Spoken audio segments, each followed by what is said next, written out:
नमस्कार, जय डुग्गर, जय मां बोली। तुस दिक्खा करदे हो गुलिस्तान डोगरी खबरें गी ते अ'ऊं वंदना कन्नै प्रियंका चौधरी। गल्ल होआ करदी है स्मार्ट सिटी दी, गल्ल होआ करदी है जम्मू शैह्रे दे विकास दी। लेकिन बरखा दी इक निक्की जेही फुहार पौने कन्नै इत्थै जेह्ड़े दक्ख दिक्खने गी लब्भा करदे हे, ओह् कुदै ना कुदै हस्सी ठट्ठे दा म्हौल त्यार करा करदे हे ते कुदै ना कुदै स्मार्ट सिटी दी जेह्ड़ी पोल ऐ, ओह् खुलदी हुई नजर आवा करदी ही। तुसें गी अज्ज दा ब्यौरा गै देआं कि अज्ज सवेरे मामूली जी बरखा होई ते उस मामूली जी बरखा ने स्मार्ट सिटी दे दावे दी पोल ऐ जेह्ड़ी खोलियै रक्खी दित्ती ऐ।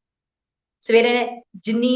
मासा हारी जेह्ड़ी फुहार चली ही ओह्दे कन्नै जेह्ड़े गल्ल करचै जम्मू दे सिविल सचिवालय दी ते ओह्दे बाह्र गंदगी दा जेह्ड़ा ढेर लग्गे दा हा जां पानी दी निकासी स्हेई तरीके कन्नै नेईं होने कन्नै जेह्ड़े पानी दे अपार छप्पड़ लग्गा करदे हे, ओह् कुदै ना कुदै स्मार्ट सिटी दी ते पोल खोला दे हे। जम्मू दे विकास च किन्नी तरक्की हुई ऐ, किन्नी उन्नति हुई ऐ, ओह्दी बी जीती जागदी इक तस्वीर जेह्ड़ी ओह् बयान होआ करदी। लोकें स्मार्ट सिटी दे जेह्ड़े इक प्रोजेक्ट हा ओह्दे पर सवाल चुक्के न ते आपूं एह् गला करदे न जे सिविल सचिवालय दा एह् हाल ऐ ते फ्ही बाकी थाह्रें च केह् होग? तुस परेड दे किश इलाके दिक्खी लैओ, पराने शैह्रा दी ते जे तुस गल्ल करो ते उत्थै ते हालत होर बी ज्यादा बदसूर ऐ क्योंकि नालियां जेह्ड़ियां स्हेई तरीके कन्नै हैनी ऐ, पानी दी निकासी ऐ जेह्ड़ी ओह् बी शैल हैनी ऐ ते कुदै ना कुदै उत्थै बी लोकें आस्तै इक बिपता ऐ जेह्ड़ी ओह् बनी दी ऐ। लोकें दे मताबक प्रशासन एह्दी बक्खी ध्यान जेह्ड़ा ऐ मासा निं देआ करदा ऐ ते बरसातें च ऐसा मंजर दिक्खने गी थ्होआ करदा ऐ ते अजें ते बरसातां पूरियां पेदियां न, अजें ते किश बी निं होएआ, शुरुआत ही होई ऐ ते शुरुआतें च ही अगर एह् हाल ऐ ते आने आह्ले समें च किस चाल्ली दा म्हौल ऐ जेह्ड़ा ओह् दिक्खने गी तुस ते अस जेह्ड़े न ओह् त्यार होई सकने। दिक्खो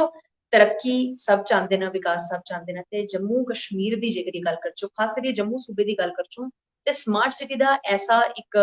प्रपोजल लेआने दी कोश्ट कीती जा करदी ऐ, लेकिन ओह् कोश्ट अजें बी कुदै ना कुदै साबत होआ करदी ऐ क्योंकि नालियां जेल्लै प्रापर तरीके कन्नै नेईं मेंटेन होआ करदियां न, ड्रेनेज सिस्टम प्रापर नेईं ऐ ते पानी दी निकासी ऐ जेह्ड़ी स्हेई तरीके कन्नै नेईं होआ करदी ऐ। लोकें दे घरें च पानी बड़ा करदा, गलियें च पानी बड़ा करदा ते हून ते सिविल सचिवालय दी जेकर दी गल्ल करचै, उत्थै दी जे एह् हालत ऐ, जे उत्थै दक्ख किश होर बयान करा करदे न, तुस ते अस अंदाजा लाई सकने कि साढ़े ते तुस ते